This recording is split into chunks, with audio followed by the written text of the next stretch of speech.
Thank you, Mr. Chairman. Mr. Del Florino said that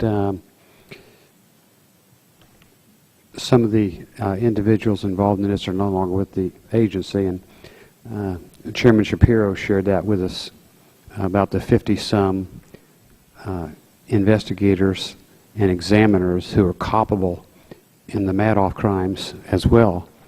That doesn't do anybody a whole lot of good to know that they're no longer with the agency. The question that always begs for an answer is, where are they now? Are they examining or investigating for somebody else? Now we've learned this guy is actively involved in a law practice, apparently. We said that the authorities were given a referral to him. What authorities and when were they given the referral? Can you share that with us? So the authorities to whom Spencer Barash was referred. I believe Mr. Barash was referred to both the state ethics boards of Texas and the District of Columbia, as well as criminal authorities. What about the Justice Department? You know, I mean, racketeering? I'm sorry, by criminal authorities I meant the Justice Department. I'm sorry. Thank you. When?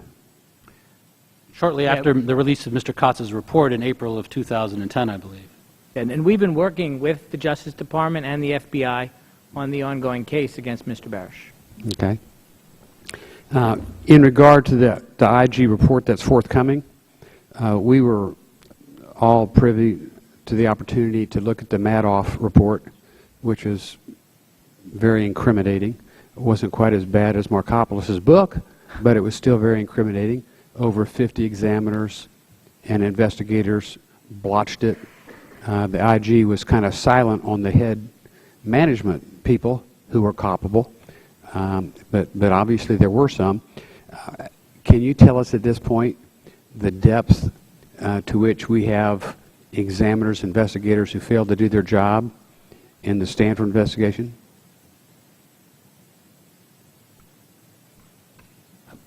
I'm sorry, the depth of, the extent to which they're out there working in the industry, is that the question? Well, how many of them failed to do their job? We know there were over 50 in the Madoff case. Are we finding a similar depth in this case? Well, Frank, Congressman, from my opinion, the failure here was largely the result of the senior management.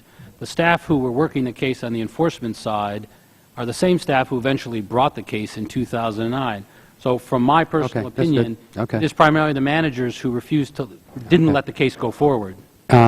Next question. Have we canonized Julie Pruitt yet? Congressman, as I said in my opening statement, I publicly commend Julie Pruitt. She did a terrific job, exactly what we expect and hope from our examiners in uncovering this fraud, in referring it and trying to persistently make sure. Have we done anything but thank her? I mean, has she been promoted? I mean, she should probably be running the agency.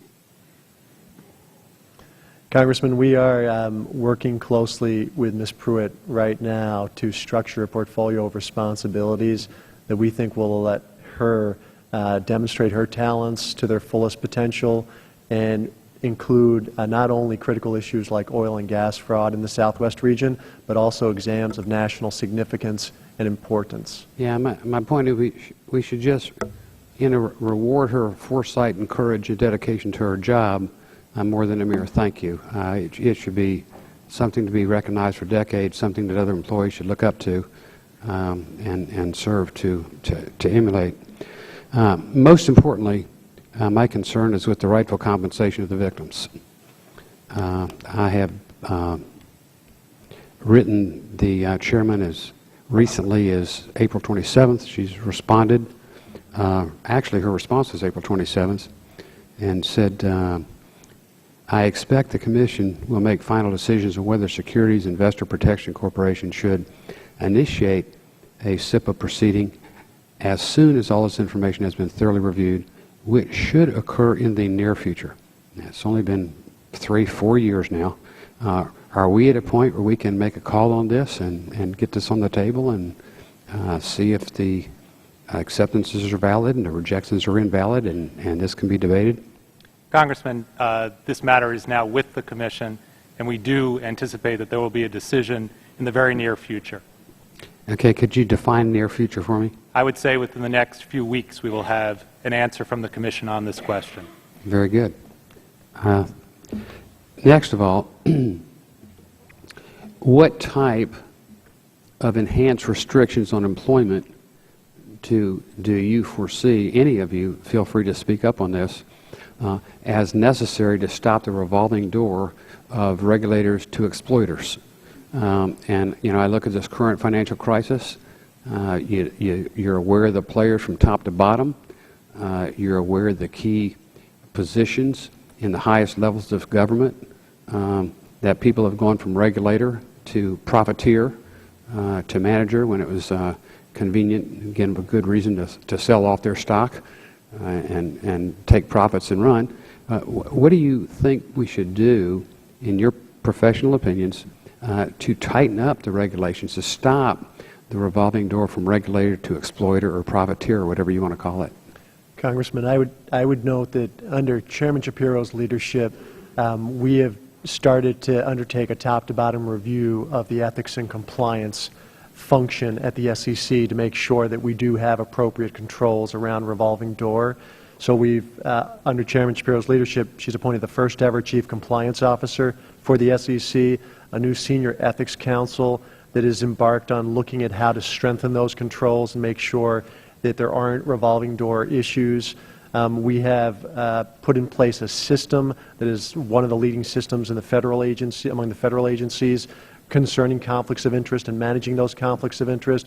So I think there's a lot of positive steps under Chairman Shapiro's leadership that have been taken. In addition, GAO is looking at the revolving door. We are working closely with them, and their report is due out soon. We expect that there will be good recommendations there on how we can further strengthen those controls and make sure that there aren't those conflicts of interest, and we'll certainly implement those recommendations. Thank you for your forthright answers. Thank you, Mr. Chairman. Thank you. I'm going to